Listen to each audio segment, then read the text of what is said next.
দরুদ প্রেরণ করছি মানবতার মহান শিক্ষক সৈয়দুল মুরসালিন খাতামুন নবিয়্যিন মুহাম্মদুর রাসূলুল্লাহ সাল্লাল্লাহু আলাইহি ওয়াসাল্লামের কদম মুবারকে। মাগফিরাত কামনা করছি যারা বুকের তাজা রক্ত ঢেলে দিয়ে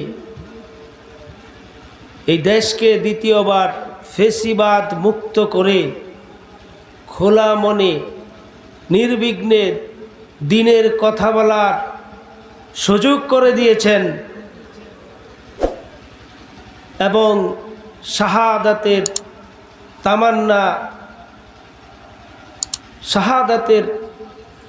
তামান্না গ্রহণ করেছেন, দুনিয়া থেকে বিদায় হয়েছেন। আল্লাহ তাআলা যেন তাদেরকে শাহাদাতের মর্যাদা দান করেন, আমরা সবাই বলি আমিন। সুস্থতা কামনা করছি। যে সমস্ত ভাইয়েরা আমাদেরকে মুক্ত করতে যাইয়া পঙ্গুত্ব বরণ করে হাসপাতালের বেডে কাতরাচ্ছে, তাদের সফলতা কামনা করছি। সম্মানিত ভাইয়েরা আমার, প্রশংসা করব কার? আরো জোরে বলেন, আল্লাহ তাআলার প্রশংসা করব। আমরা একদিন দুনিয়াতে ছিলাম না, আসছি আবার চলে যাব। আমাদের পূর্বপুরুষ পরিদাদার নাম কেউ বলতে পারবো? দাদার নাম কি কেউ বলতে পারবো? খুব অল্প সংখ্যক, 100-1 জন পাওয়া যায় কিনা। তাদের কবর কোথায়? নাম তো বাদ দিলাম, কবরটা কোথায়? এর চিহ্নটা আছে? কি বলেন, আছে? না, এরকমও নাই। তাহলে তারাও তো আমাদের মতো এরকম সমাজ নিয়ে চলাফেরা করত, সংসার করত, হাটে বাজারে যাইতো। কি বলেন, যাইতো না? তাদেরও তো বন্ধু বান্ধব ছিল কি না? আজকে তাদের কোনো নাম নিশানাই নাই। এটা মানুষ চোখের সামনে দেখতেছে, দেখার পরেও কি আমলে নিচ্ছে না? নিচ্ছে? আমার অবস্থাও তো তাই হবে। আমার ভাইয়েরা, আল্লাহ রাব্বুল আলামিন আমাদেরকে সৃষ্টির সেরা জীব বানিয়েছেন, মানুষ বানিয়েছেন। আল্লাহ পাকের ইচ্ছাতে মানুষের মধ্যে আবার মুসলমানের ঘরে জন্ম দিয়েছেন। মুসলমান হয়েছি জন্মসূত্রে। আমার যে কত দাম, আমি যে মুসলমান, সেটা আমি নিজেকে নিজে আন্দাজ করতে পারতেছি না। যদি আমার মর্যাদা আমি বুঝতে পারতাম, তাহলে আজকে এখানে জায়গা দেওয়া যাইতো না। কথা বলেন ঠিক কিনা? মুসলমান হইতে যাইয়া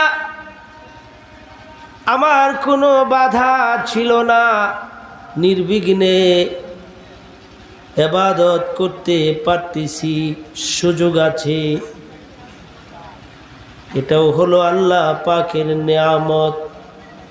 মুসলমানের ঘরে জন্ম দিয়েছে আল্লাহ তাআলা। যেই মুসলমান সম্পর্কে আল্লাহ তাআলা কোরআনে বলেছেন, কুনতুম খায়রা উম্মাতিন উখরিজাত লিন্নাস। দুনিয়ার মধ্যে যত মানুষ আছে, সমস্ত মানুষের মধ্যে আল্লাহ রাব্বুল আলামিন মুসলমানদেরকে উত্তম বলেছেন। এই কথা বলা যাবে না। সমগ্র মানুষের মধ্যে আল্লাহ তাআলা মুসলমানদেরকে কি বলছেন? উত্তম বলেছেন, উম্মতে মুহাম্মদীকে। এখন মুসলমান যে আমি হইছি, মুসলমানের ঘরে জন্ম নিয়েছি, মুসলমান কি? মুসলমান কি এটা তো বুঝি না।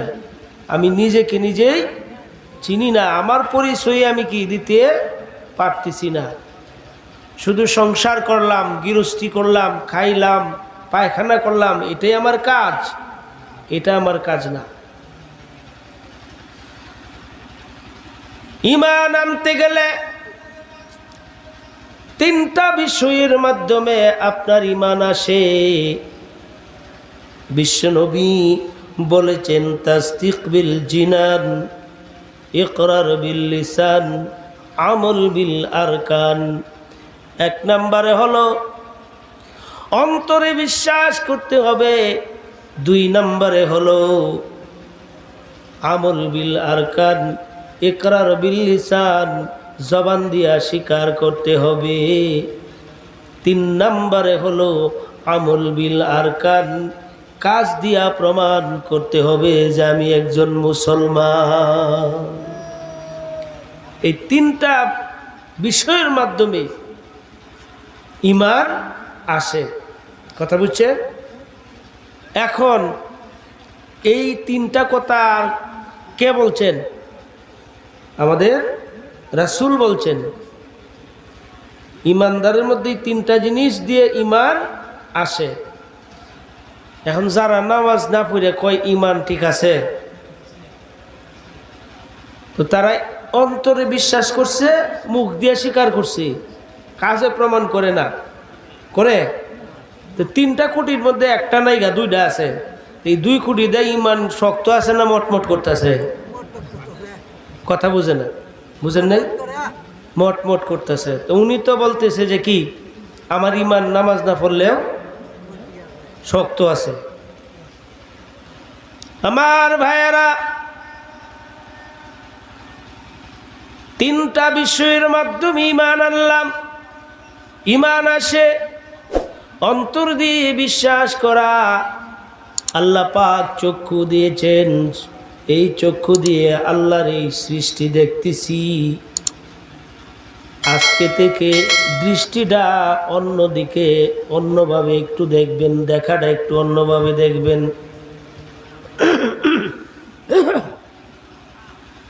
সৃষ্টির মধ্যে অনেক সৃষ্টি আমরা দেখতেছি। এই দেখার মধ্যে কিছু সৃষ্টি আছে যেগুলি মানুষে তৈরি করেছে, উপকরণ আল্লাহ তাআলা দিয়েছেন। আর কিছু আছে যেগুলি দেখলে বোঝা যায় এগুলি মানুষ সৃষ্টি করে নাই, মানুষের দ্বারা সম্ভব হবে না সৃষ্টি করা। যেমন আকাশ, কি বলেন, মানুষ পারবে? খুঁটি আছে, খুঁটি ছাড়া আকাশ আল্লাহ তাআলা সৃষ্টি করেছেন। ওয়াস-সামাই ওয়া মা বানাহা, আল্লাহ পাক বলেন, আমি আল্লাহ পাক আকাশ বানাইছি খুঁটি ছাড়া। এত উঁচুতে, যার কোনো সীমানা নাই। আজ পর্যন্ত কোনো বিজ্ঞানী প্রথম আকাশের তলাটাই খুঁজে পায় নাই, পাবেও না। এখন ওই আকাশ দেখে চিন্তা করেন, মানুষ তো এই আকাশ তৈরি করতে পারবে না, তাহলে কে তৈরি করছে? যে কেউ তো এই আকাশটাকে তৈরি করছে। আপনাকে আল্লাহ তাআলা জ্ঞান দিয়েছেন, বিবেক দিয়েছেন। বিবেককে প্রশ্ন করলে বিবেকেই বলে দিবে আকাশের সৃষ্টিকর্তা অবশ্যই একজন আছে। তিনি কে? আল্লাহ সুবহানাহু ওয়া তাআলা। এই রকম